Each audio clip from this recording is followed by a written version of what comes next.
Over the last several weeks, we have learned that we inherit our traits from our parents, and those traits are passed down to us through the genes.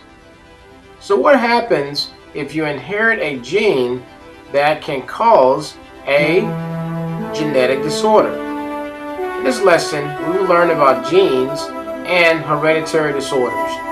Be prepared and ready to explain what you have learned in your cooperative group. Please take notes in your science journal. Thank you.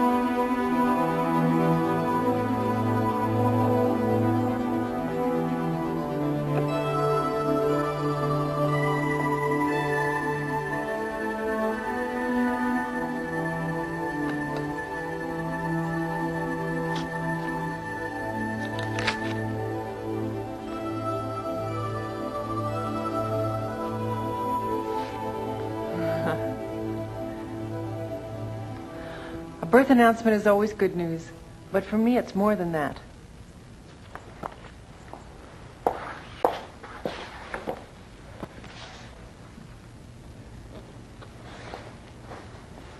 I'm a genetic counselor. I first met Frank and Sarah a little over a year ago.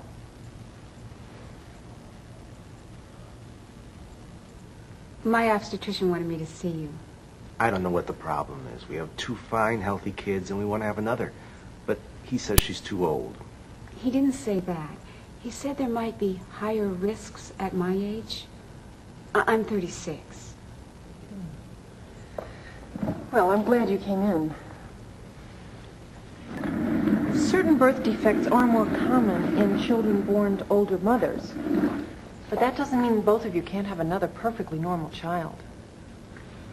Let's talk about it.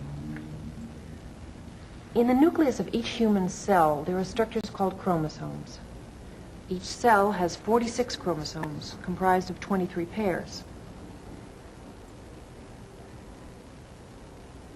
When sperm cells are formed in the testis, the 46 chromosomes are divided, and each sperm cell ends up with 23, half the original number.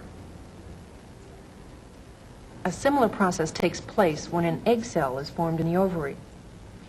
Now, when a sperm cell fertilizes an egg cell, the 23 chromosomes from the father join the 23 chromosomes from the mother and make a cell with 46 chromosomes again. So we receive half our chromosomes from our mother and half from our father, and that mixture is reproduced in all our cells. Oh, well, we know about that, but what does all that have to do with her being too old to have a baby? Under a microscope, each chromosome can be identified and assigned a number. Sometimes the fetus gets an extra chromosome, an extra number 21 chromosome, for example. Now, the chance of that happening seems to increase with the age of the mother. When the fetus has an extra number 21 chromosome, the child will be born with Down syndrome. Down syndrome? That's mental retardation. One cause of mental retardation, yes. What are the chances of that happening? Down syndrome is the most common serious chromosome defect. A Down syndrome child can be born to mothers of all ages, but the chances increase with age. At 36, the chances are about 1 in 100 for some type of chromosome disorder to occur. Well, it's not so bad. Everybody looks at risk differently. Some would see it high, some low. Medically, it's considered an increased risk, but the important thing is how the two of you see it. They don't live very long, do they? The children with Down syndrome. Their life expectancy is generally longer than it used to be, but they have high rates of serious problems, such as heart defects and digestive tract abnormalities, and they often die by middle age. And they're mentally retarded. Yes, mental retardation is always present, but how severe it is varies. Then I shouldn't get pregnant, should I? You have to make your own decision as a couple. But in order to make a decision you're comfortable with, you need more information. Now, the chances are in your favor at any age for having a normal baby. But because of the higher risks for chromosome problems at later ages, there are options available to you that can rule out some problems in the baby during the pregnancy. Skin cells which flake off the fetus float around in the amniotic fluid in which it's developing. At around the 16th week of pregnancy, some of the fluid can be removed by a process called amniocentesis, and some of the cells can be collected. There's another test called chorionic villi sampling, or CVS, in which a tiny bit of tissue is taken from the membrane surrounding the fetus. It has the advantage that it can be done earlier in the pregnancy, at 8 to 11 weeks, but it presents a somewhat higher risk of complications. Cells collected by either test are grown in a lab and studied. If the extra chromosome is found in the fetus's cells, then you'll know that the child will be born with Down syndrome. So then I can stop the pregnancy. If you choose to, you might seek to have it medically terminated.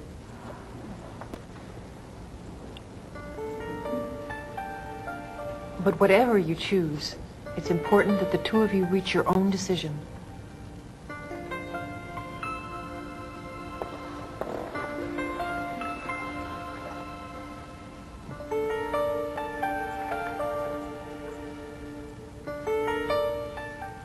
The first phone call came several months later. Frank and I talked it over after we saw you, and we came to a decision. We decided to go through with it, and I'm pregnant. Frank and Sarah and I discussed the benefits, risks, and limitations of CVS and amniocentesis. They chose the amniocentesis. And then it was my turn to phone.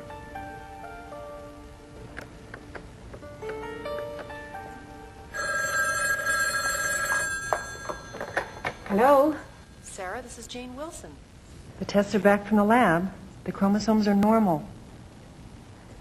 Does that mean that my baby doesn't have Down syndrome?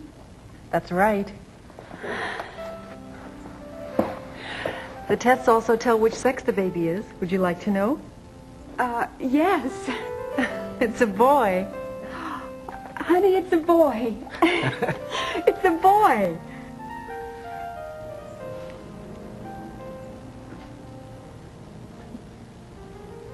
We just got married. We just got back from our honeymoon.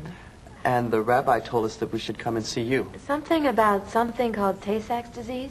What is it? We feel fine. Your rabbi's concerned about your children. Are you planning on having children?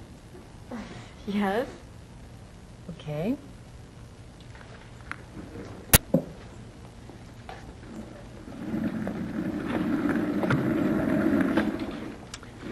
Well then, let me tell you about Tay-Sachs disease.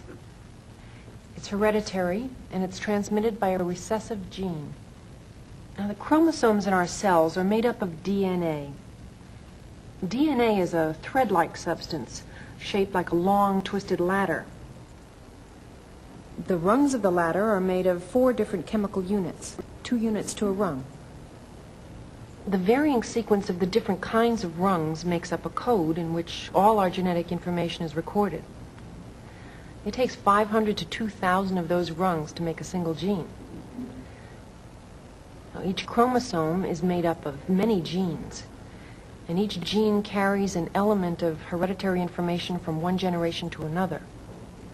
When a sperm cell is formed, the chromosomes pair up, and some of the genes are randomly exchanged. At that time, each chromosome may contain a mixture of the genes from each of the man's parents. The cell then divides twice, resulting in 4 new cells, each containing a unique combination of chromosomes.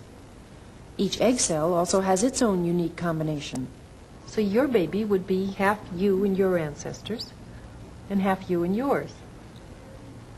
Some genes are dominant, like the one for a dimple on the chin. If the baby inherits that gene from just one parent, the baby will have a dimpled chin. The codes for some genetic defects are carried on dominant genes. Huntington's disease, for example. Other genes are recessive. A trait carried by a recessive gene won't show in a child unless it inherits the gene from both parents. The gene for Tay-Sachs disease is recessive. That means it takes a Tay-Sachs gene from both the father and the mother to transmit the disease to their child. Then what's the problem? Like she said, we're fine. We don't have it.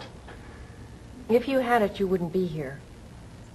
Children born with Tay-Sachs seem normal for the first 6 months or so, and then they begin to regress. They develop seizures and blindness and deteriorate mentally and eventually die, usually when they're between 2 and 5 years old.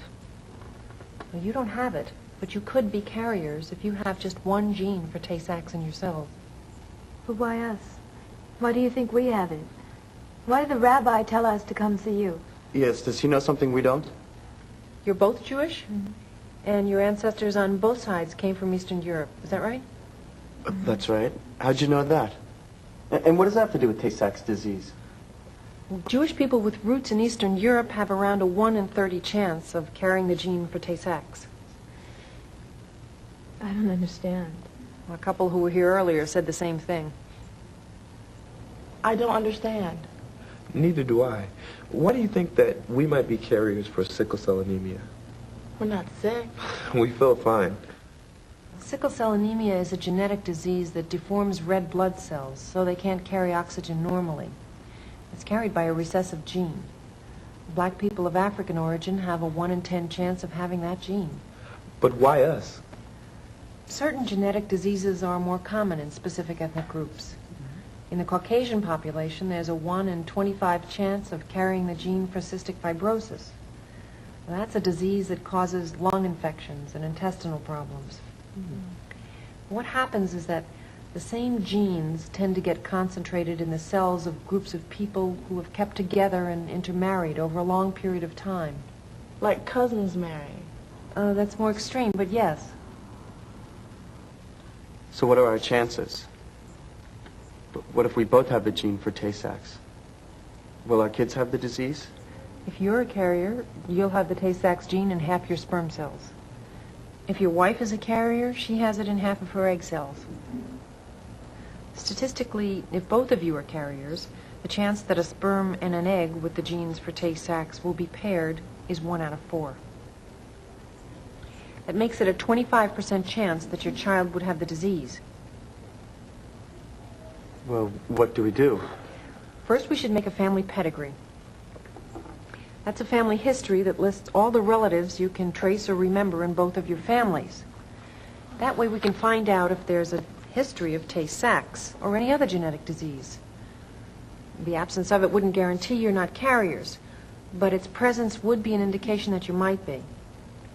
I'll start with the 2 of you and work back in both your families as far as you can. A square for a male. It's you, Jerry. A circle for a female. Ruth. Your mother and father, grandparents, both sets, a slash if they're deceased, aunts and uncles, cousins, brothers, sisters, nieces and nephews.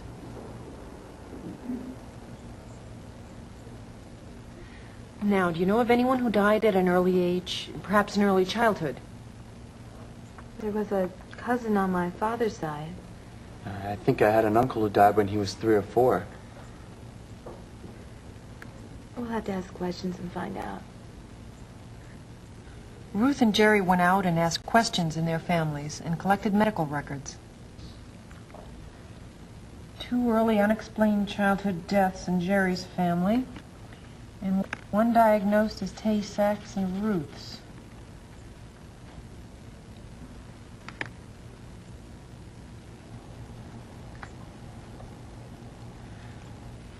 Given your ethnic background, you should be tested to see if you're carriers. It's only a blood test.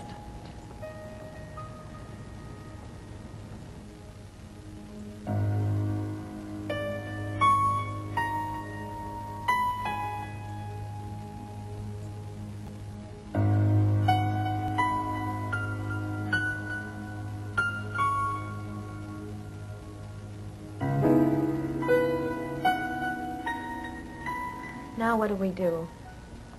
We're both carriers. And I'm already pregnant. I didn't know that when I came before. should have taken the test earlier. There are 3 chances out of 4 there's no problem. You can have an amniocentesis or a CVS to find out.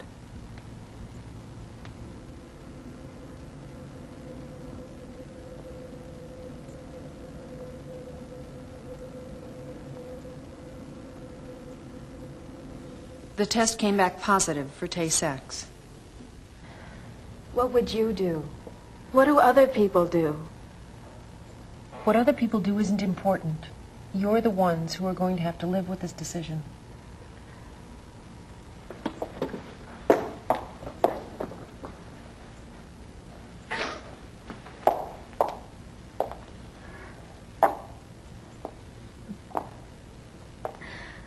I don't want to bring somebody into the world to suffer and then die and never feel good or have any fun.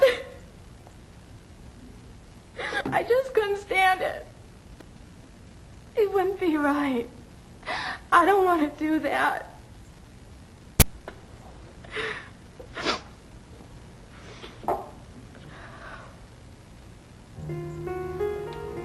I had to write and tell you. We're happy in our new home out here, and Jerry loves his job, and I'm pregnant again, and I've had my amniocentesis, and the baby's okay. He doesn't have it. Thank you. Thank you for everything.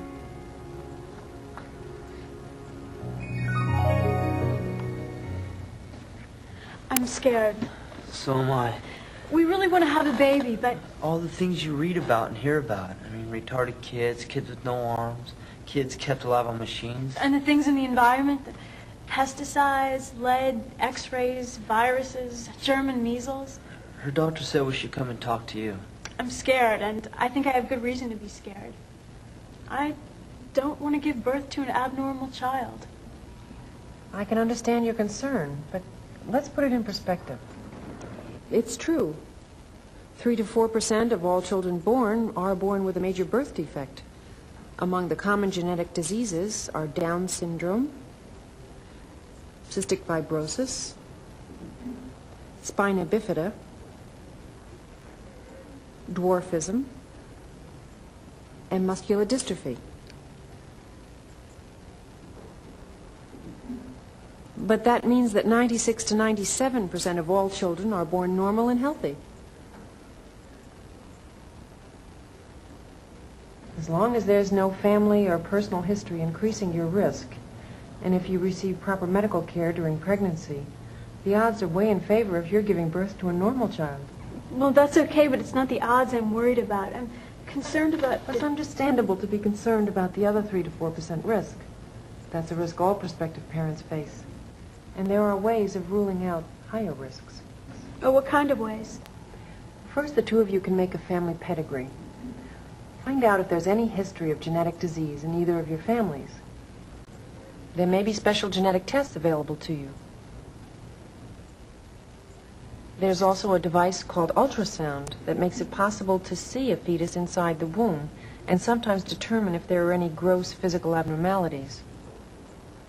But there are limitations, and the accuracy of this technology varies. Sometimes the body takes care of itself. A miscarriage is possible. Well, I don't want to have a miscarriage. Oh, of course you don't. But 40 to 60% of all fetuses studied after being miscarried show signs of serious genetic abnormalities. It seems that our bodies often put a stop to pregnancies with fetal defects. Do you drink? Beer, sometimes. What about drugs, like marijuana, cocaine, heroin? No. Nothing. Good. Many genetic birth defects are multifactorial. It means that a combination of factors makes them happen. The fetus is extremely vulnerable to outside influences. Starting in about the 3rd to 4th week, various organs begin to develop. If a harmful outside influence is introduced when a specific organ is under development, or there's a deficiency in an essential nutrient, then that part of the fetus may become abnormal.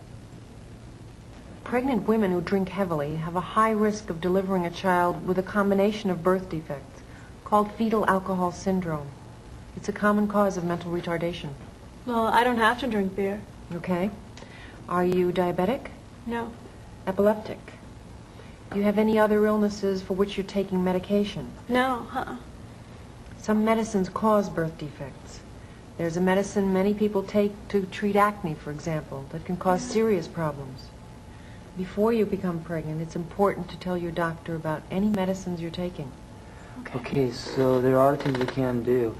But what if we have a child with a birth defect anyhow? If you did, there are medical and social service people to help. There are also support groups, people with the same problem who can offer you their experience and encouragement. And there are newer and better ways to help a person with special needs become a valued member of the family and the community.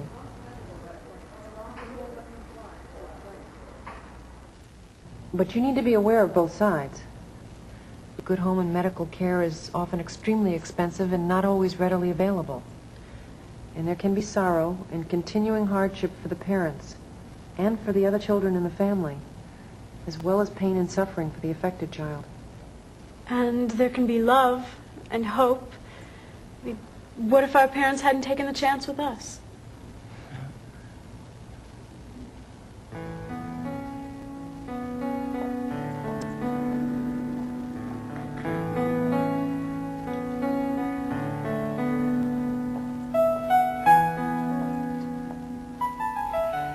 I haven't had a card or a note yet from George and Maria. Maybe I never will. But I'm glad they came. We're learning a great deal about birth defects. In the future, some genetic diseases may even be curable with gene therapy. In the meantime, it makes sense to make use of what we've already learned and what we're learning so that we can make the choices we have to make.